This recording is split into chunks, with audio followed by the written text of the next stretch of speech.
Μην είναι άιδε θεά πηλιάδε ο Αχιλλείος, ουλωμένη η μυρή Αχαιής Άλκη. Τιμάνει τα θεά τραγούδα μας του ξακούστου Αχιλλέα. Ανάθεμα τι πίκρες σπουδοκές τους Αχαιούς περίσσιες και πλήθος αντριωμένες έστειλε ψυχές στον άδει κάτω παλικαριών, στους σκύλους ρίχνοντας να φάνε τα κορμιά τους και στα όρνια ολούθε. Έτσι το θέλησε να γίνει τότε ο Δίας, απ' τη στιγμή που πρωτοπιάστηκαν και χώρισαν οι δυο τους, του Ατρέα ο γιος ο στρατοκράτορας και ο μέγας Αχιλλέας. Ποιος τάχα απ' τους θεούς τους έσπρωξε να μπουνε σε τέτοια μάχη? Ο Αχιλλέας υπήρξε ένας τακτικός πελάτης μου, με τη μορφή πολλών ικανών ανθρώπων που ερχόντουσαν γονατισμένοι, πουλουριασμένοι και που έδειχναν καταθλιπτικοί, που πολλοί από αυτούς είχαν πάρει τη διάγνωση ως καταθλιπτικοί και που έψαχναν να βρουν τι τους συμβαίνει και έχουν γονατίσει.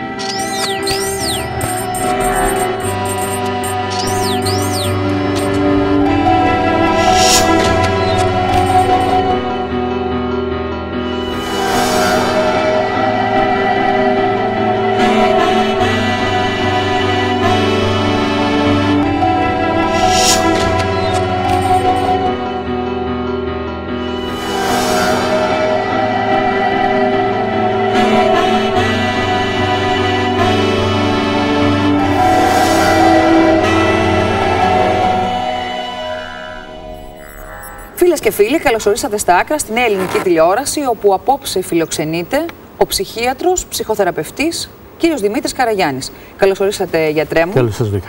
Νομίζω ότι το επάγγελμά σας θα είναι ίσως το πρώτο ή το τελευταίο που δεν θα αντιμετωπίσει πρόβλημα στην κρίση. Ξεκινάω από το βιβλίο σας. Η αδικία που πληγώνει, από τις εκδόσεις Αρμός. Ένα πάρα πολύ χρήσιμο βιβλίο. Δεν σας κρύβω ότι με εντυπωσίασε η αφιέρωση που έχετε κάνει και θα ήθελα στις φίλες και τους φίλους να τη διαβάσω. Αφιερώνετε λοιπόν το βιβλίο όχι στους γονείς σας, όχι στα παιδιά σας, όχι στη σύζυγό σας, αλλά στην ταπεινή ανώνυμη γυναίκα από Τυχείο, η οποία στα 16 της βρέθηκε στη Σπιναλόγκα ως λεπρή και αργότερα στην πτέρυγα για τους λεπρούς, στο νοσοκομείο Λιμωδών της Αγίας Βαρβάρας.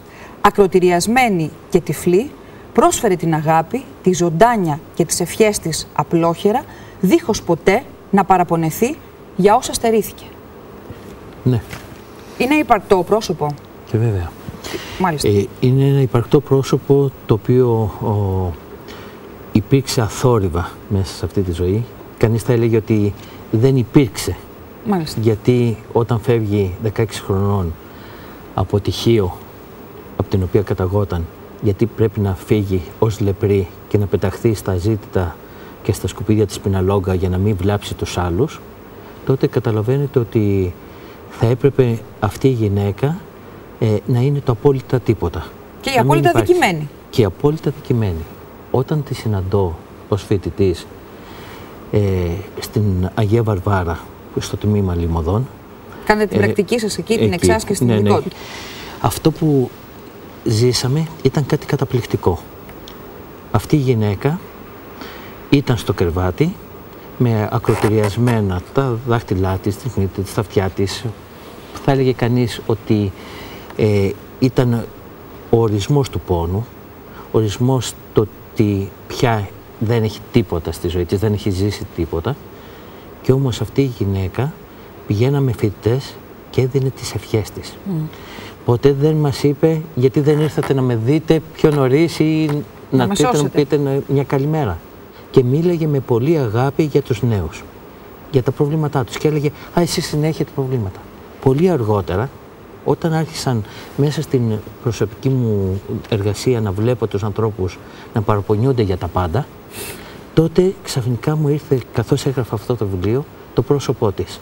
Μακάρι να ζει και να το γνωρίζει. Δεν ζει. Μπορεί αλλά να ξέρει με έναν τρόπο.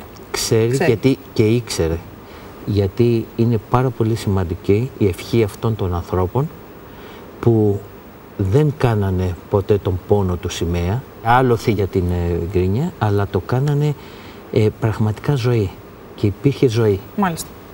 Γιατρέ μου, έχω την εντύπωση ότι τώρα στη θέση μιας λεπρής γυναίκας, σας επιτραπεί η παρομοίωση, είναι η χώρα.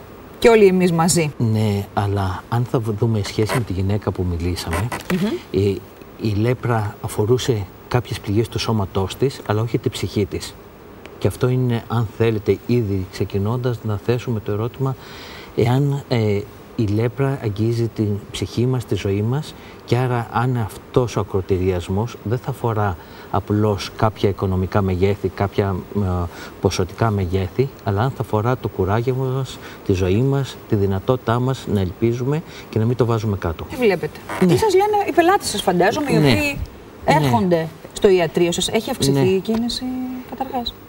Υπάρχει κίνηση και υπήρχε. Σας πληρώνουν μετρητής ή βερεσέ που λέμε? Γιατί δεν ξέρω τι. Η αλήθεια είναι ότι δυσκολεύονται. Ιδίως νέοι άνθρωποι. Βερεσέ στον ψυχίατρο τώρα, αυτό είναι ανέκδοτο, αλλά συνέβη, το είδαμε και αυτό. Και βέβαια υπάρχει. Μόνο που δεν είναι βερεσέ είναι ο πλούτος, γιατί ποτέ δεν υπάρχει το βερεσέ. Αν εσύ επικοινωνείς με έναν άνθρωπο, ήδη έχεις κερδίσει από τη συναλλαγή. Δεν είναι μόνο στο τέλος τι γίνεται στην οικονομική συναλλαγή. Δόξα τω Θεώ, υπάρχει η δυνατότητα μέσα στη συναλλαγή με τους ανθρώπους να κερδίζεις και να κερδίζεις σε όλη τη διάρκεια της ώρας που είσαι μαζί τους. Μάλιστα. Αυτό που λέγαμε λοιπόν είναι ότι ναι, οι δυσκολίες υπάρχουν, είναι πραγματικές, δεν είναι φανταστικές, αλλά το πώς τις διαχειρίζεται κανείς, αυτό είναι το σημαντικό. Βεβαίως. Και οι δυσκολίες και οι κρίσεις υπήρχαν πάντοτε. Δεν αφορά μόνο το παρόν, δεν αφορά μόνο τις οικονομικές δυσκολίες. Ναι, αλλά μεγεθύνονται τα προβλήματα με τις δυσκολίες, τις αντικειμενικές, δεν μεγεθύνονται? Και βέβαια. Πιο παλιά, όποιος ήταν άνεργος, θα έπρεπε να αναρωτηθούμε για την ψυχοπαθολογία του. Σήμερα το άνεργος δεν σημαίνει καθόλου σαν στοιχείο χαρακτηριολογικό, αλλά αφορά ένα κοινωνικό γεγονός. Κατάσταση πλέον. Κοινωνικό γεγονός. Το 1/5 της χώρας. Ναι. Δυστυχώς. Αλλά αυτό που έχουμε να δούμε είναι ότι είναι άλλο η φτώχεια που αφορά οικονομικό μέγεθος και άλλο η μιζέρια που αφορά ψυχικό μέγεθος. Ωραία, πώς το αλλάζουμε αυτό, γιατρέ μου? Πώς μπορούμε να μην ακροτηριαστούμε ψυχικά? Πώς μπορούμε να πάρουμε κουράγιο μέσα από τον πόνο, μέσα από τη δυσκολία, τώρα? Πώς το καταγράφουμε? Γιατί όπως το πηγαίνουμε στο τώρα και έτσι, είναι σαν να ξεχνάμε και το παρελθόν μας. Για να μπορεί κανείς να αντιμετωπίσει το παρόν και τις δυσκολίες του κάθε παρόντος, έχει να αξιοποιεί και το παρελθόν του θετικά. Δηλαδή, εμείς τουλάχιστον, και αυτό το χρωστάω στους χιλιάδες ανθρώπους έτσι που έχω δουλέψει μαζί τους, πριν από αυτή την οικονομική καταστροφή, που είναι πολύ σκληρή, εγώ έχω ζήσει τις καταστροφές που αφορούν το κάθε πρόσωπο ξεχωριστά. Δεν μπορεί να μιλήσω μόνο για τα οικονομικά μεγέθη και να ξεχάσω το νέο ζευγάρι που μου έρχεται, που μόλις έχει γεννήσει ένα παιδί με ένα σύνδρομο, για το οποίο η καταστροφή είναι φοβερή και εκείνη τη στιγμή έχει να το αντιπαλέψει και να μην βουλιάξει. Όταν έχω ανθρώπους με καρκίνο, νέους ανθρώπους, και δεν παραπονιόνται γιατί συνέβη αυτό σε μένα και προσπαθούν να σταθούν στα πόδια τους και να μην έχουν σαν άλοθη τον καρκίνο, την αρρώστια. Πώς θα μιλήσω μόνο σαν κάτι καινούριο να συμβαίνει? Πώς μέσα σε μια οικονομική δυσπραγία, αυτό είναι μια αντικειμενική κατάσταση, ένας άνθρωπος ο οποίος είναι ήδη επιβαρημένος ψυχικά, δεν θα πηδήσει από τον μπαλκόνι, δεν θα πάθει κατάθλιψη, δηλαδή τι πρέπει να κάνει, πώς μπορεί να βάλει ένα θετικό πρόσημο σε αυτήν την αντικειμενική δυσκολία για να καταφέρει να μην επιβαρυνθεί κι άλλο ψυχικά? Τι κάνετε εσείς με τους πελάτες σας, με τους ασθενείς σας? Πρώτα απ' όλα τι κάνουμε ως προς το τρόπο που βλέπουμε κι εμείς τα πράγματα. Γιατί αν θα μπούμε απλώς να στηρίξουμε κάποιον άλλον, τότε στην ουσία τον βουλιάζουμε. Αν μπεις να στηρίξεις, και αυτό που είναι πολύ συνηθισμένο, να στηρίξουν κάποιον που έχει μια δυσκολία, στην ουσία τον κοιτάζουν σαν καημένο, σαν άνθρωπο που δυσκολεύεται, που δεν θα τα βγάλει πέρα. Επομένως, το βλέμμα που ρίχνουμε πάνω στους ανθρώπους που έχουμε να νοιαστούμε είναι πάρα πολύ σημαντικό. Γιατί αυτό που γίνεται κάποιες φορές είναι τα βλέμματα που δέχεσαι μέσα στο σπίτι. Ναι, από τους δικούς ανθρώπους. Από τους δικούς ανθρώπους, βέβαια. Κινδυνεύουν να είναι χειρότερα από το ίδιο το πρόβλημα το οποίο έχεις να σηκώσεις. Εγώ έχω να δω κάτι από την εμπειρία, μια που μιλάμε για χώρα.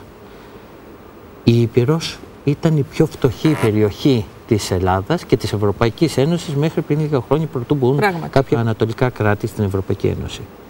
Αλλά οι Ηπειρώτες δεν ήταν οι πιο δυστυχισμένοι άνθρωποι. Μπορεί να είχαν φτώχεια, αλλά δεν είχαν κακομοιριά.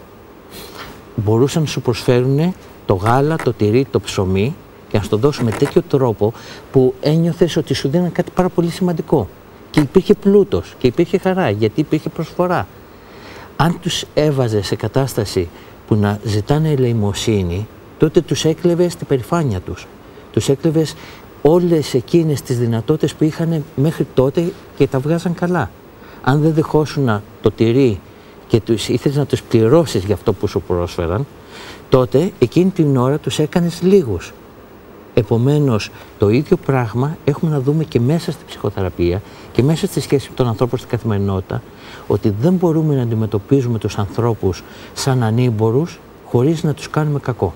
Να είστε καλά, γιατρέ μου. Προτείνω να πάμε μια βόλτα στους αθηναϊκούς δρόμους, εκεί όπου πήγε ο Χάρης Αποστολόπουλος και σας ρώτησε πώς ορίζετε την αδικία, πώς την αισθάνεστε, ποιος είναι ο ορισμός της αδικίας. Για να ακούσουμε τι απαντήσατε.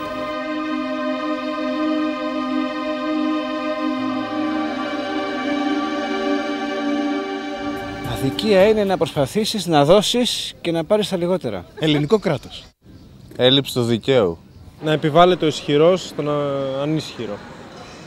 Δηλαδή να εκμεταλλεύεται κάποιος τη θέση του, είτε τα χρήματά του, είτε το οτιδήποτε, στο να επιβληθεί στον άλλον. Αδικία είναι, ας πούμε, τώρα που δεν μας δίνουν τα βιβλία, να πάρει ο άλλος την κόμενα. Άστο μωρέ, άστο. Κειμένος και ο μικρούλης από τώρα στα βάσανα, γιατρέ μου, από τώρα στα βάσανα. Λοιπόν, ναι. πώς ακούμε. Καταρχάς, δύο παρατηρήσεις. Μια που αφορά πραγματικά το βίντεο, δείχνει ανθρώπους που υπάρχουν και κυκλοφορούν γύρω μας. Μιλάνε για την αδικία, αλλά χαμογελάνε. Υπήρξαν 2-3 ζευγάρια που ήταν αγκαλιασμένα. Υπήρχε πολύ τρυφερή σκηνή. Αν δεν τους ακούγαμε τι λέγανε και βλέπαμε μόνο την εικόνα, θα βλέπαμε ένα ζευγάρι που είναι πολύ όμορφα. Λέει πότε θα παντρευτεί, ας πούμε. Ναι, ανακοινώνει την ημερομηνία του γάμου. Αλλά εκείνη την ώρα κινδυνεύουν να μένουν μόνο στο πικρό θέμα. Και κάτι το οποίο δεν μπορώ να μην το σχολιάσω είναι ότι όταν μιλάμε και αναφερόμαστε στην αδικία, όλοι θα πούν ότι όντως έχουν αδικηθεί. Αλλά το αδικούμε το χρησιμοποιούν πάντοτε στο υπαθετική φωνή. Ναι. Αδικούμε. Δεν άκουσα κανέναν που να λέει που έχω αδικήσει. Στην ενεργητική φωνή. Στην ενεργητική φωνή. Ως πράξη. Άρα δεχόμαστε την αίσθηση της αδικίας, τη δεχόμαστε σαν αυτό που μας συμβαίνει από τους άλλους, από τις καταστάσεις και χάνουμε τη δυνατότητα να δούμε πώς εμείς μπορεί να αδικούμε. Και αυτό είναι ένα κρίσιμο σημείο για να δούμε μετά πώς επιδράει η αδικία μέσα στη ζωή μας. Να δούμε λοιπόν αυτό το σημείο, γιατί αυτό έχει σημασία. Γράφεται στο βιβλίο ότι η αγωνία της δικαίωσης και η πικρία από την αδικία πολλές φορές, ακόμα και ασημαντικούς ανθρώπους, τους εγκλωβίζουν στην κατάθλιψη και στο τέλος τους εξοντώνουν. Και έχετε ένα πάρα πολύ ωραίο ψυχογράφημα του Αχιλλέα, ξεκινώντας από την πρώτη ραψοδία βεβαίως της Ηλιάδας και τη μάνητα του Αχιλλέα. Και θα ήθελα να έχετε την καλοσύνη εδώ να μας κάνετε αυτό το ψυχογράφημα ενός ήρωα, ουσιαστικά, έτσι, ενός υπερανθρώπου. Πολύ ωραία. Αυτό που έχουμε να δούμε είναι ότι ο Αχιλλέας δεν ήρθε έτσι τυχαία στο μυαλό μου και ούτε θυμήθηκα τα γυμνασιακά μου χρόνια για να αναφερθώ στον πρόσωπο του Αχιλλέα. Ο Αχιλλέας υπήρξε ένας τακτικός πελάτης μου με τη μορφή πολλών ικανών ανθρώπων που ερχόντουσαν γονατισμένοι, πουλουριασμένοι και που έδειχναν καταθλιπτικοί, που πολλοί από αυτούς είχαν πάρει τη διάγνωση ως καταθλιπτικοί και που έψαχναν να βρουν τι τους συμβαίνει και έχουν γονατίσει. Και όταν τους προσέγγιζα μέσα στην πραγματικότητά τους, έβλεπα ανθρώπους ικανούς. Ανθρώπους που είχαν πολλά σημαντικά επιτεύγματα στη ζωή τους, πραγματικά, όχι φανταστικά, αλλά που κάποια στιγμή ένιωσαν ότι όλα αυτά χανόντουσαν. Ότι ό,τι είχαν οικοδομήσει δεν είχε πια αξία. Και εκεί μαύριζαν.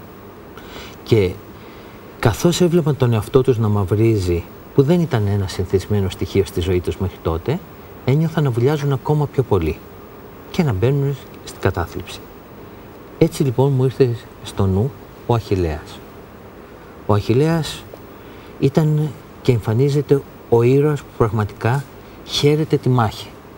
Είναι αυτός ο οποίος οδηγεί τους Έλληνες μέσα στους στοές. Είναι αυτός ο οποίος καταφέρνει να τους εμπνεύσει όλη την διάθεση το να πολεμήσουν και τους οδηγεί. Δεν είναι από τους αρχηγούς που κάθονται πίσω, είναι πρώτος στη μάχη. Όπως ο Αγαμέμνονας. Όπως ο Αγαμέμνονας. Και όταν έρχεται η ώρα που μοιράζουν τα λάφυρα, αυτός τραβιέται. Δεν χρειάζεται να τρέξει να κερδίσει λάφυρα, γιατί έχει ήδη ζήσει αυτή την πανδεσία. Βέβαια, την πανδεσία του ίδιου του αγώνα. Το ότι έχει χαρεί, έχει νιώσει αυτή τη μέθεξη σε αυτό που παλεύει. Και έχει και το σεβασμό των συμπολεμιστών του, έτσι. Αυτό κι αν είναι το λάφυρο. Ακριβώς. Και όταν βρίσκεται μετά να του προσφέρουν την Βρυσιίδα σαν κάτι, το δέχτηκε ακριβώς σαν την αναγνώριση από τους πολεμιστές του. Με βάση τους κανόνες που τότε ίσχυαν. Αυτό είναι σημαντικό. Δηλαδή ήταν ένας κώδικας αυτός. Ακριβώς αυτό.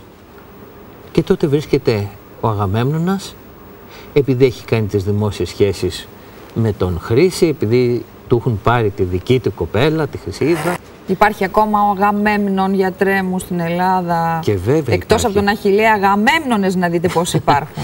Και βέβαια υπάρχει. Και είναι ακριβώς οι αρχηγοί, οι οποίοι δεν είναι πρώτοι στη μάχη, αλλά είναι πρώτοι στα λάφυρα. Στη μηχανογραφία επίσης. Είναι πρώτοι όχι στην εξουσία με τη μορφή της ευθύνης. Είναι στερημένοι οι Αγαμέμνονες από την ηθική ικανοποίηση ότι αυτοί κάτι αξίζουν και άρα πρέπει να το αποδείξουν μετά με διάφορους πλάγιους τρόπους. Και αξιοποιούν τον τίτλο βέβαια, κάνουν χρήση του τίτλου και ζητούν σεβασμό και αναγνώριση επειδή είναι οι στρατηγοί, χωρίς να αξίζουν το σεβασμό και την αναγνώριση. Το σεβασμό κανείς δεν μπορεί να τον απαιτήσει. Όχι βέβαια, όπως όλα τα αισθήματα εμπνέεται ο σεβασμός. Αυτό που απαιτούν είναι να υποτιμηθούν αυτοί που είναι δίπλα τους, που αξίζουν, για να μπορούν να νιώσουν αυτοί πιο ικανοποίηση ότι μπορούν και υπάρχουν, ότι δεν απειλούνται.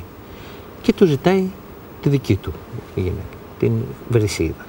Και τότε αυτό που συμβαίνει στον Αχιλλέα είναι συγκλονιστικό. Δεν είναι απλώς δώσε μου το λάφυρο που έχεις. Εκείνη την ώρα έρχεται ο αρχηγός και πέφτει στα μάτια του. Βλέπει και υποτιμάει αυτόν που έχει απέναντί του. Βλέπει ότι ο Αγαμέμνονας έρχεται μόνο σαν εξουσία να του επιβληθεί και τότε συμβαίνει αυτό που συμβαίνει στους ανθρώπους μέσα στην καθημερινότητα, όταν βλέπουν ότι οι άνθρωποι που κανονικά θα έπρεπε να τους εμπνέουν, να τους οδηγούν, να είναι σημαντικοί, αποδεικνύονται λίγοι. Ή να είναι στο σπίτι τους, γιατρέ μου, γιατί δεν αξίζουν τη θέση στην οποία βρίσκονται, επίσης. Ούτε καν στο σπίτι τους δεν θα έπρεπε να υπάρχουν, γιατί και εκεί προκαλούν άλλη δυστυχία. Σωστό και αυτό. Γιατί υπάρχουν οι Αγαμέμνονες μέσα στις οικογένειες. Υπάρχουν οι Αγαμέμνονες που θέλουν να είναι πατέρες και να ορίζουν τα πράγματα, οι άντρες που να ορίζουν τα πράγματα, χωρίς να προσφέρουν, χωρίς να δίνουν την ασφάλεια και την τρυφερότητα και το άνοιγμα που επιβάλλεται να προσφέρει ένας πατέρας μέσα στην οικογένειά του, ένας άντρας μέσα στην οικογένειά του, ένας γονιός μέσα στην οικογένειά του. Είναι οι άνθρωποι που θέλουν να έχουν μια εξουσία για να έχουν τα ωφέλη, αλλά είναι αιώνια στερημένοι. Ναι, και είναι αιώνια στερημένοι και αιώνια ανασφαλείς. Γιατί όσο κανείς φαίνεται πιο δικτακτορικά, τόσο πιο πολύ ανασφάλεια κρύβει μέσα του. Και όταν βρίσκεται ο Αχιλλέας μπροστά σε αυτή την κατάσταση, αυτός που είναι ένας τίμιος άνθρωπος που ξέρει να παλεύει και να είναι αγωνιστής και πολεμιστής, μπαίνει στο δίλημμα και του λέει: μου τη δίνεις ή αλλιώς θα γίνει κάτι κακό. Γιατί δεν είναι οι δυο τους. Δίπλα υπάρχουν οι στρατοί τους. Αν υποχωρήσει, υποχωρεί όχι στον αρχηγό, αλλά στην παραφθαρμένη εξουσία. Εάν δεν υποχωρήσει, τότε θα γίνει εμφύλιος. Γιατί τότε αμφισβητείται η αρχηγία του Αγαμέμνου. Μεγάλο δίλημμα. Το μπρος γκρεμός και πίσω ρέμα είναι, όπως το λέμε εμείς με τη λαϊκή παροιμία. Που ό,τι και να διαλέξεις δεν είναι καλό. Χάνεις. Υποτίθεται ότι είσαι ελεύθερος να διαλέξεις, αλλά στην πράξη αυτό που συμβαίνει είναι ότι είσαι χαμένος ό,τι και να γίνει. Και τι να κάνει ο Αχιλλέας? Να γίνει ο μικρός, αυτός που δεν καταλαβαίνει, να μην δει τι συμβαίνει, ή να μπει να πλακωθεί για να αποδείξει εκείνη την ώρα την αξία του και να του πει ποιος είσαι? Τι κάνουν οι υπάλληλοι όταν βλέπουν ότι το αφεντικό τους διαπράττει αδικήματα χοντρά? Να μιλήσουν και να βρεθούν στο σπίτι τους απολυμμένοι και χαμένοι? Να καταπιούν και τότε να γίνουν λίγοι και να γίνουν μίζεροι και να γυρίσουν σπίτι τους και είναι ένα τίποτα? Αναρωτιούνται. Και αναρωτιούνται οι ικανοί άνθρωποι. Εδώ είναι το σημαντικό στοιχείο που έχουμε να καταλάβουμε. Όταν μπαίνει κανείς σε δίλημμα, αρχίζει να χτυπάει τον εαυτό του. Να αναρωτιέται τι αυτός δεν κάνει καλά, γιατί δεν μπορεί να βρει μια σωστή απάντηση. Μα η σωστή απάντηση δεν μπορεί να υπάρξει γιατί το ερώτημα είναι λάθος. Και επομένως σε τέτοιες καταστάσεις κινδυνεύουμε να τα βάζουμε με τον εαυτό μας, ενώ έχουμε να αμφισβητήσουμε το πλαίσιο και την ερώτηση η οποία τέθηκε. Οπότε, τι πρέπει να κάνει ο Αχιλλέας?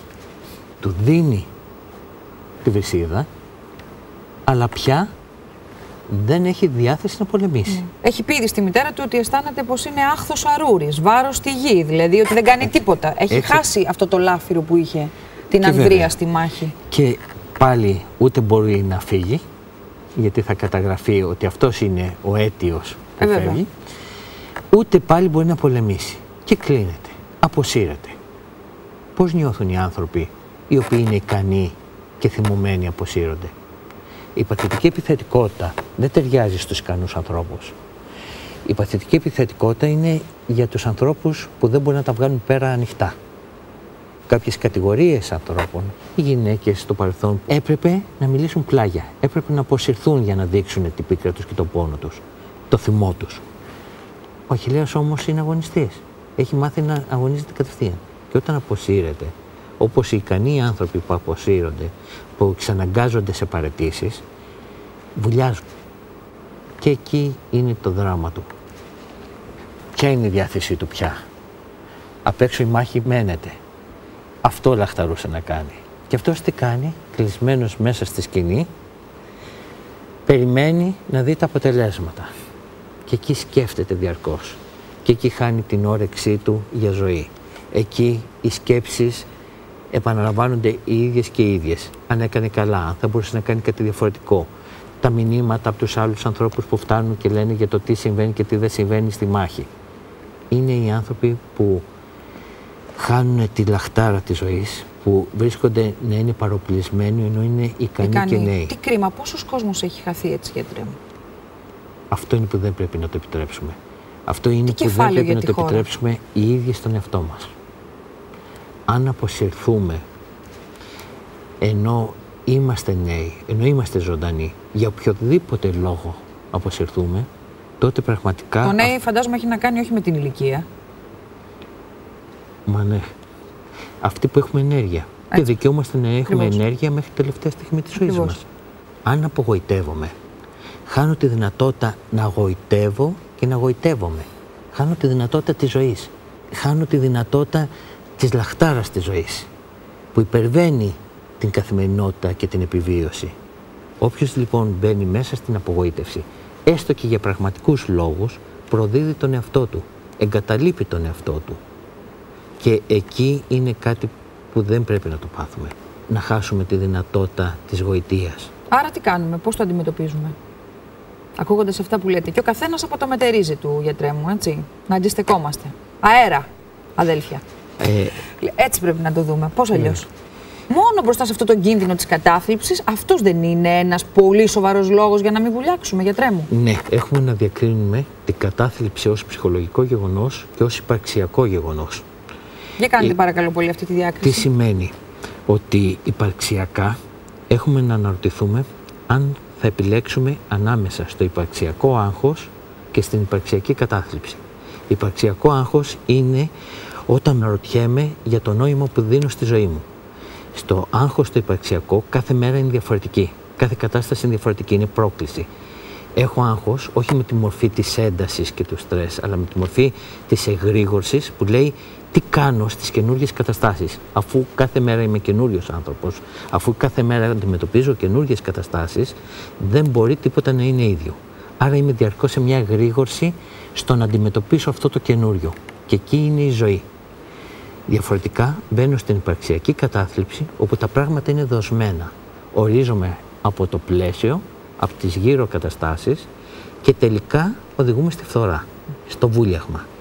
Θέλω να πάμε σε αυτό το πλαίσιο το οικογενειακό, γιατί είπατε προηγουμένως για τους Αγαμέμνονες που πηγαίνουν στο σπίτι και ξεσπάνε, αλλά γράφετε και στο βιβλίο σας ότι η αδικία που πληγώνει ξεκινάει από τα παιδικά βιώματα.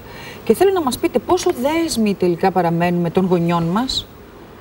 Να φέρετε ορισμένα παραδείγματα, πόσο ως γονείς αδικούμε τα παιδιά μας, συγκρίνοντας το ένα με το άλλο, και τι πρέπει να γίνει τελικά, πώς πρέπει να αντιμετωπίσουμε την κατάσταση μέσα στο σπίτι, γιατί εάν στο σπίτι τα πράγματα είναι καλά, νομίζω και έξω είμαστε καλύτεροι ως άνθρωποι, έτσι δεν είναι? Ναι. Νιώθουμε μια ασφάλεια, μια σιγουριά. Πώς ξεκινάει η αδικία από την παιδική ηλικία, γιατρέ μου? Κάποια παιδιά δεν γεννιόνται όπως τα θέλαμε μέσα σε ένα ζευγάρι γονιών που αγαπιούνται, που νιώθουν τρυφερά ο ένας για τον άλλον και που χαίρονται τον καρπό της σχέσης τους. Κάποια παιδιά γεννιούνται μέσα σε διαμάχες, μέσα σε εντάσεις.